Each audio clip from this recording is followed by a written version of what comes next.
Ya te tenemos preparado el primer café de la mañana. Información veraz y oportuna. El primer café de la mañana. Así comienza.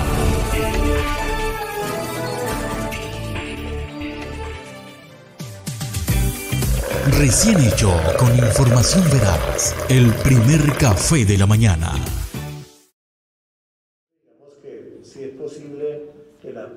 Culmina la primera ronda de negociación entre el gobierno de Colombia y la guerrilla del Ejército de Liberación Nacional. Los acuerdos alcanzados en Venezuela pasan por retomar la agenda acordada en 2016, cuando arrancaron las conversaciones y adaptada al nuevo contexto, así como una institucionalización de la mesa con una normativa aprobada por las partes. Lo pactado el lunes contempla además acciones y dinámicas humanitarias en zonas afectadas por el conflicto. Las partes reconocen la grave situación de violencia que se presenta en los territorios y decidieron poner en ejecución un acuerdo parcial de atención de emergencias que iniciará a partir de enero del 2023 sobre el Bajo Calima, Valle del Cauca, y el Medio San Juan, Chocó. También se acordó brindar atención de emergencia humanitaria a un grupo de presos políticos del Ejército de Liberación Nacional encarcelados. Por otro lado, se destacó que desde el pasado 7 de agosto a la fecha, el ELN ha dejado en libertad a 20 personas, entre civiles e integrantes de la fuerza pública, pero no se precisó el número de personas que aún permanecen en cautiverio. Las partes tampoco llegaron a un acuerdo de alto al fuego. Y sobre el cese, ese tema ha sido tocado por el presidente Petro. Él en su oportunidad dijo: vamos a trabajar por un cese bilateral. Tenemos una idea parecida y esperamos de que eso sea un tema que en un siguiente ciclo abordemos. En este no fue abordado. La mesa debe volver a reunirse durante el primer trimestre del año en México. En la ronda previa, las partes propusieron a Estados Unidos a sumarse al proceso, pero hasta ahora no han recibido respuesta de Washington.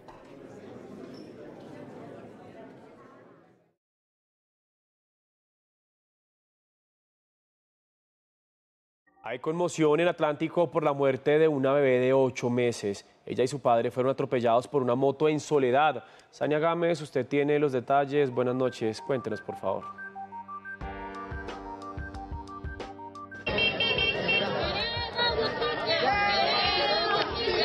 Hola, muy buenas noches. La muerte de la niña aquí en el barrio Villacatanga, en el municipio de Soledad, ha dejado el luto no solo a su familia, sino también a toda la comunidad en el barrio Villacatanga. Hoy los vecinos decidieron realizar un bloqueo en esa vía donde ocurrieron los hechos.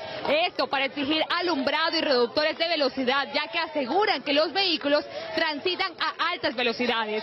Del padre de la menor se sabe que ya está fuera de peligro y está a la espera para ser sometido quirúrgicamente en las próximas horas. Sobre el supuesto responsable también se sabe que está siendo atendido en un centro asistencial. Cuentan los testigos que el golpe fue tan fuerte que los asustó. Incluso pensaron que era un choque de un carro. Eso fue un impacto terrible, terrible. O sea, eso sonó horrible y vimos enseguida la chispa porque él rastrilló allá y volaron. Entonces la niña cayó de este lado aquí frente a nosotros, aquí arriba del andén. El muchacho que manejaba cayó allá. Eran pasadas las 9 de la noche y cuando salieron a mirar lo que sucedía, el dolor fue indescriptible. Una bebé y su padre habían sido arrollados por una moto. Los golpes fueron muy fuertes para la menor de edad. Desafortunadamente, a las 4:30 de la mañana, la joven fallece. Nuestros agentes de tránsito hicieron las investigaciones respectivas del caso. Encontramos 2 personas más lesionadas, el padre de la menor que la llevaba en sus brazos y el conductor de la motocicleta, al cual se le practicó la prueba de alcoholemia saliendo negativa.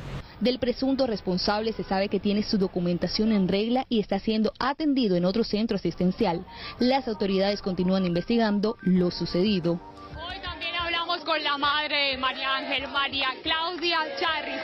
Ella es una madre que se encuentra en estos momentos devastada por la muerte de su hija y hoy solo clama justicia, así como los habitantes de este sector claman justicia por la muerte de María Ángel. La moto en la que se movilizaba el presunto responsable está inmovilizada en la vivienda de María Claudia.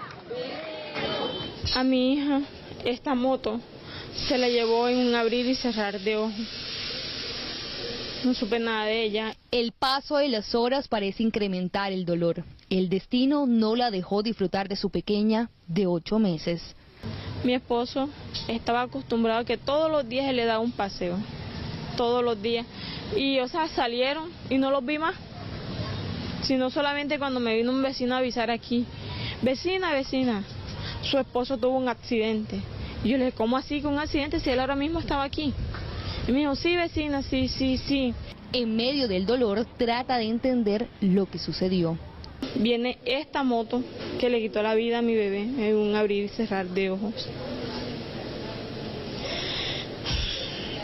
Del mismo impacto que le dio a mi esposo, mi bebé voló 40 metros. Tanto fue así el golpe que le ocasionó a mi bebé que mi bebé perdió la vida enseguida. La pesadilla para la familia no termina. El padre de la bebé espera por una operación, aunque ya está fuera de peligro. Ahora esperan que la justicia cumpla. Que la muerte de mi bebé no vaya a quedar impune, porque quiero justicia. No quiero plata, no quiero nada, solamente quiero que se haga justicia. Los habitantes de este sector en el municipio de Soledad Atlántico realizan a esta hora un plantón pacífico. Eso exigiendo los reductores de velocidad, también el alumbrado público en este sector y sobre todo pidiendo la justicia por la muerte de María Ángel. Aquí ellos aseguran que en horas de la noche los conductores pasan a altas velocidades.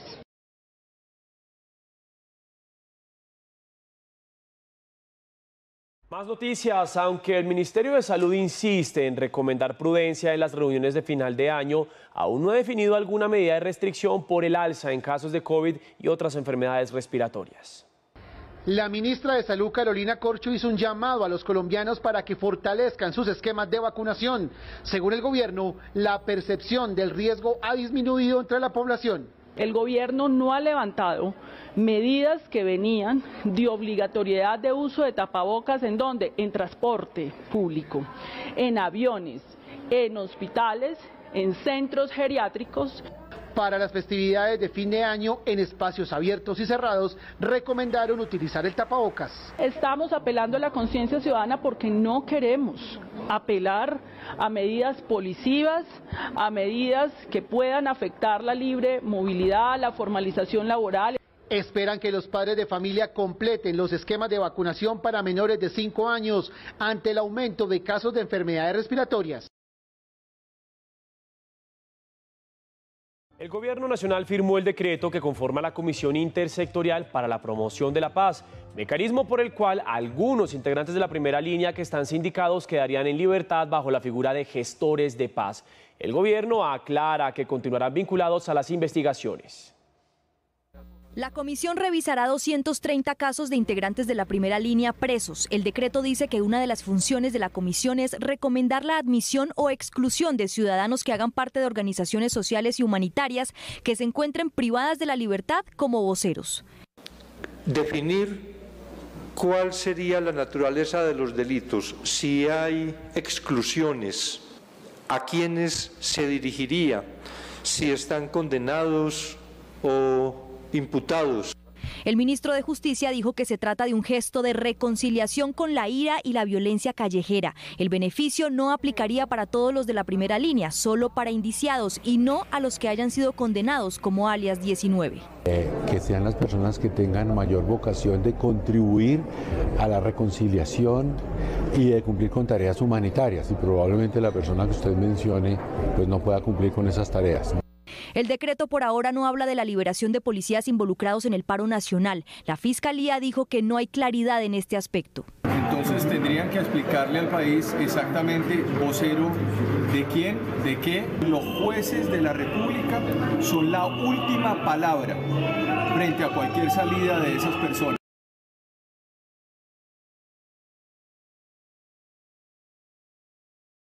La fuerte nevada en Reino Unido lleva días dificultando la circulación y el acceso al transporte, pero ahora la situación se complica aún más para los ciudadanos. Este martes comienza la huelga nacional del sector ferroviario, lo que dejará paralizadas varias zonas del país por la drástica reducción de los servicios. La huelga durará hasta el viernes y, según el Servicio Meteorológico Nacional, algunas zonas del país mantendrán la alerta amarilla por nieve hasta el jueves. El clima también les está pasando una mala jugada a los viajeros en Letonia. La ventisca ha provocado retrasos en los vuelos en el aeropuerto de la capital, Riga. Los desplazamientos por carretera también se han visto afectados. Por ello, el transporte público de Riga ha puesto en marcha unos tickets gratuitos denominados billetes de ventisca. Los estonios también luchan contra las condiciones invernales, donde las ventiscas provocaron cortes de electricidad en más de 10.500 hogares, 6.400 de ellos en las islas.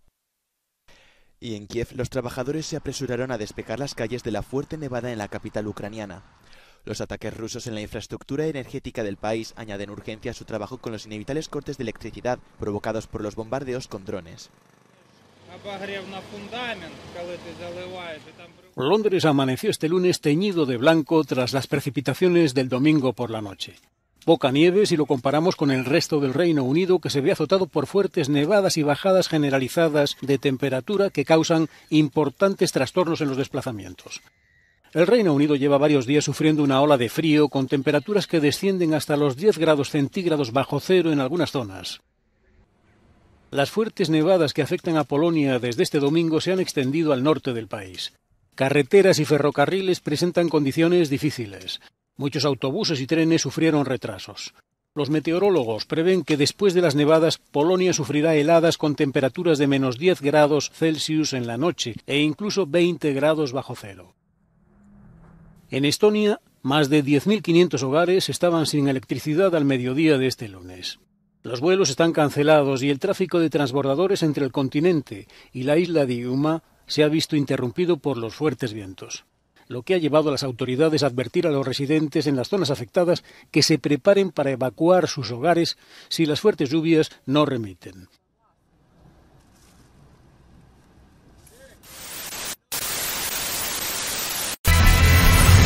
Ya regresamos.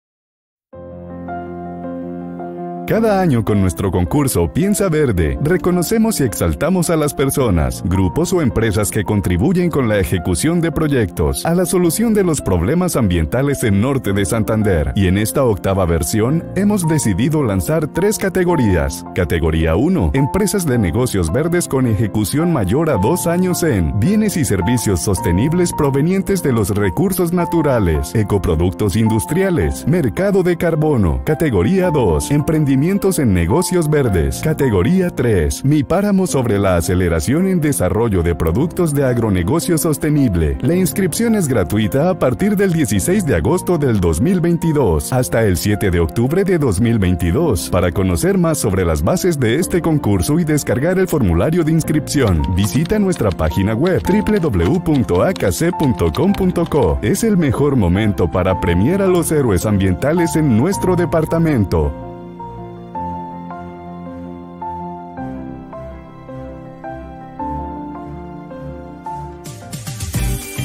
Recién hecho con información veraz. El primer café de la mañana.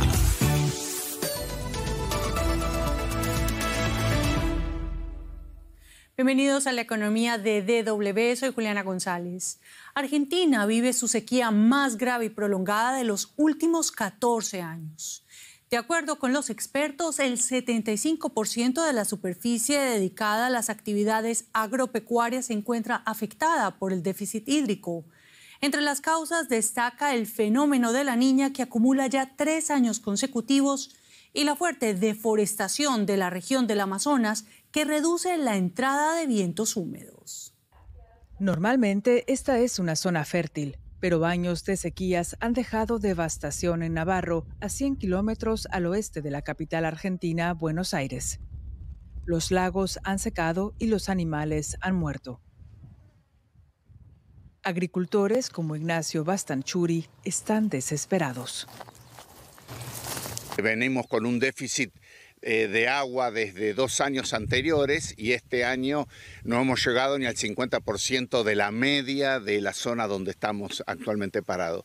Es por eso que ahora, al no tener ya los cultivos reserva de humedad en el perfil subterráneo, es que sufren mucho más la sequía. Su cultivo de trigo no es ni la mitad de lo que debiera ser en esta época del año debido a que no ha tenido suficiente agua. Las perspectivas del maíz no son brillantes tampoco. No es posible sembrar aún en algunas áreas, el suelo está demasiado seco. Los agrónomos argentinos advierten de consecuencias para toda la industria. Había que prepararse para el peor escenario de los últimos 20 años en esta campaña de granos gruesos, de soja y maíz, y es lo que estamos viendo y estamos en un punto donde estamos viendo situaciones que son realmente muy complejas que vamos a estar charlando. Argentina es uno de los mayores exportadores de soya y maíz. Este año se anticipa la peor cosecha que repercutirá a nivel global. Y nosotros ampliamos este tema con el periodista Alejandro Rebocio desde Buenos Aires. Alejandro, un gusto saludarte. Esta sequía viene a empeorar el cuadro que ya traíamos con la guerra rusa en Ucrania y los problemas de suministro de granos y fertilizantes. ¿Cómo impacta la sequía argentina en el mercado de soja, trigo y maíz? La sequía ya está impactando en lo que es la cosecha de trigo que ocurre ahora en diciembre. Se ha reducido a la mitad de un año para otro, solamente 10 millones de toneladas, de los cuales 6 millones son para el mercado interno y 4 millones para la exportación, sobre todo a Brasil, pero se han perdido más de 10 millones de toneladas. Argentina es el 7º exportador mundial de trigo, no es tan preponderante como Ucrania y Rusia, o sea que a nivel internacional quizá todavía no tiene un gran impacto. Donde sí impactaría más la sequía en el mercado mundial es en soja y maíz, donde Argentina es la tercera y segunda exportadora más importante del mundo. Igualmente, en este momento es el momento de siembra de soja y maíz. La cosecha es en marzo, abril. Si la sequía continúa, la siembra se va a ir retrasando y quizá se acota, y eso sí impactaría en el mercado internacional, y sobre todo porque la sequía no solamente es de Argentina, también de Uruguay y Paraguay, que son importantes productores de soja y maíz. Alejandro, y pasemos a otro segmento que también es importante y está afectado, el del sector de los bovinos. ¿Cómo lo afecta esta sequía? La sequía le está reduciendo lo que son los pastizales para que se alimenten el ganado bovino. También se reduce el forraje, que es la alternativa para alimentar a los animales. Entonces la otra opción es buscar granos de soja y maíz para engordarlos en corrales a los animales. Pero claro, eso obviamente se complica en un contexto donde hay menos producción o puede haber menos producción de soja y maíz. Por ahora hay alguna mortandad de animales, pero no generalizada. Dicen los expertos que el impacto no es tan rápido como en la agricultura. En el ganado puede impactar dentro de 1 o 2 años, pero sí lo que hay es un mercado donde hay un precio que no es atractivo para los ganaderos por la desaceleración económica de China en el mercado exportador y por la gran inflación que carcome el poder de compra en el mercado interno argentino. ¿Y qué medidas ha adoptado el gobierno argentino para mitigar el impacto de las pérdidas en esta producción agropecuaria, Alejandro? Las principales provincias agrícolas de Argentina, las de Buenos Aires, Córdoba y Santa Fe, han declarado la emergencia agropecuaria en los municipios afectados por la sequía. Esto implica un diferimiento del pago de impuestos para los agricultores. También los municipios afectados por la sequía han adoptado esta misma medida. Por ejemplo, esta semana 33 municipios bonaerenses lo han hecho. A nivel nacional, el gobierno lo que sí ha tomado medidas para restringir la exportación y asegurar primero el abastecimiento interno en lo que es trigo en este momento, y a futuro tal vez lo tome con el maíz. Lo que sí ha tomado también una medida especial, pero no referida a la sequía, pero que favorece a los sojeros, de darle un tipo de cambio especial a los exportadores de soja, pero esto para robustecer las alicaídas reservas del Banco Central de Argentina, que se van afectadas también por la caída de la exportación de trigo actual. Y esto obviamente empeora el escenario macroeconómico argentino y la inflación que está en 100%. Muchas gracias, Alejandro Rebocio, por estos análisis desde Buenos Aires. Gracias a ustedes. Y mañana, 13 de diciembre, comenzará el testimonio de Sam Bankman-Fried sobre el colapso de FTX en el Comité de Servicios Financieros de la Cámara de Representantes de Estados Unidos. Sin embargo, el ex-CEO, quien se encuentra presuntamente en las Bahamas, no cumplió previamente con la fecha límite para confirmar su comparecencia ante el Comité Bancario del Senado, a pesar de la amenaza de una citación. La plataforma de compra y venta de criptomonedas, la segunda compañía de intercambio de criptoactivos más grande del mundo, tuvo que declararse en bancarrota hace 4 semanas. De acuerdo con expedientes judiciales, FTX debe a sus 50 acreedores más grandes unos $3.100 millones. Y el escándalo de FTX ha profundizado la crisis de las criptomonedas. El llamado criptoinvierno trae consigo despidos y un escenario de caídas para el Bitcoin. Sobre la comparecencia de Samuel Bankman-Fried, hablamos con nuestra analista en Wall Street, Ana Nieto. Hola Ana, qué gusto saludarte. ¿Qué se espera que diga Bankman-Fried a los legisladores con los que estuvo hablando antes de cómo regular el sector? Sí, bueno, de momento no hay declaraciones previas, como suele ser el caso en estas comparecencias, y está por ver que las haya por parte de Sam Bankman-Fried.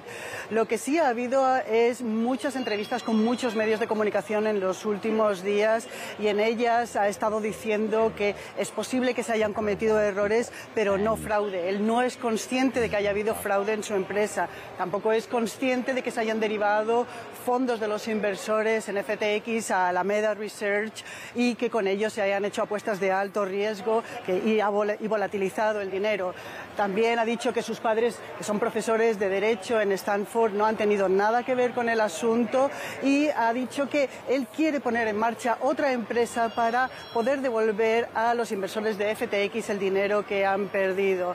Está por ver qué va a decir mañana de todo esto bajo juramento, porque lo que ha explicado a los medios de comunicación no lo ha hecho bajo juramento, pero mañana ante el Congreso, ante el que hablará de forma remota desde Bahamas, sí que tiene que tomar juramento, y eso tiene consecuencias legales. Dice que es posible que no pueda ser tan útil en sus declaraciones porque no tiene los documentos en los que apoyar muchas de las cosas que probablemente le pregunten. Quien es posible que tenga esos documentos será John Ray, que será el consejero delegado de esta empresa, y es un experto en reestructuración de empresas. Lleva 40 años haciendo esto, lo hizo en Enron, y ante el tribunal de la bancarrota de FTX dijo que no había visto nunca un fracaso corporativo tan importante como el de FTX para controles y para control de los documentos y de la información que se tiene.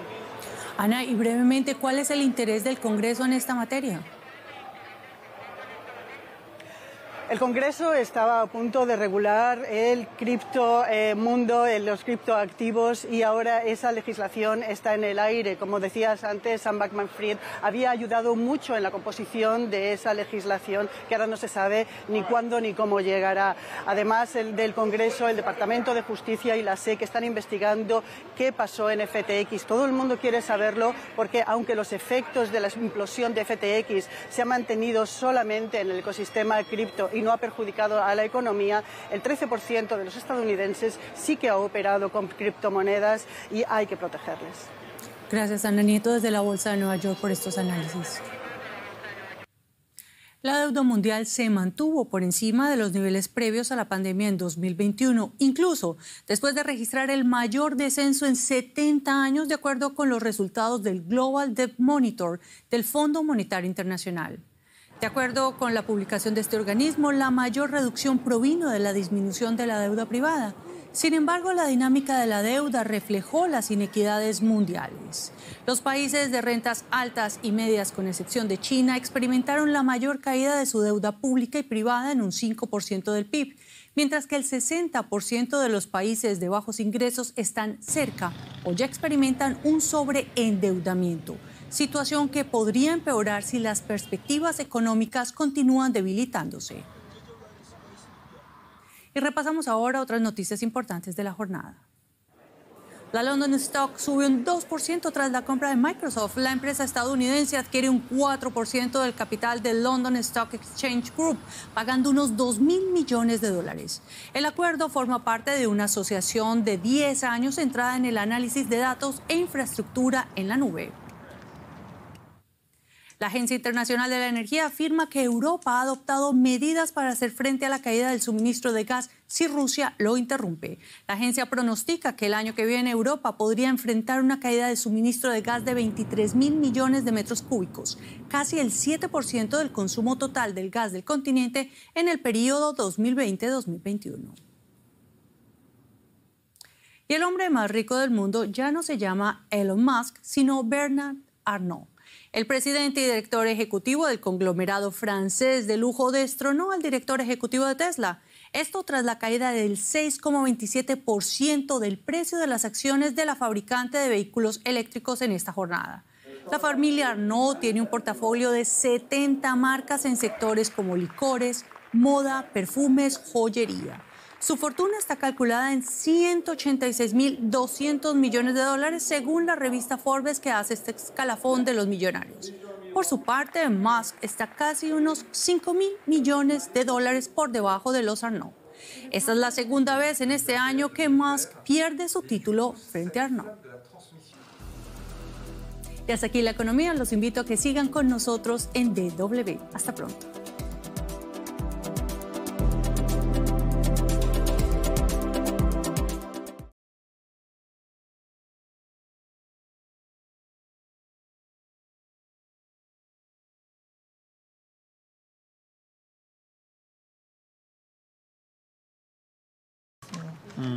It's too old. Stuff, and then by the time Kherson was liberated, there was no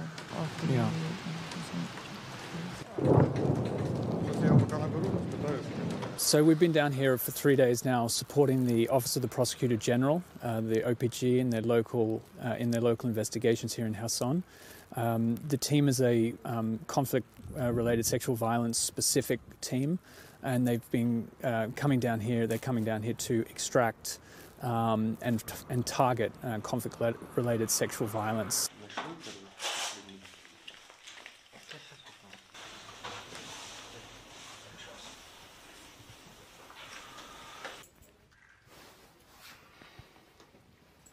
Everywhere where Russian soldiers were based and were placed, they committed war crimes, they committed conflict-related sexual violence cases, and they tortured, they murdered, and this is the main line, I think, of like a method of providing war against Ukraine as nationality. Тому ми за запитом ОГП, частина нашої роботи.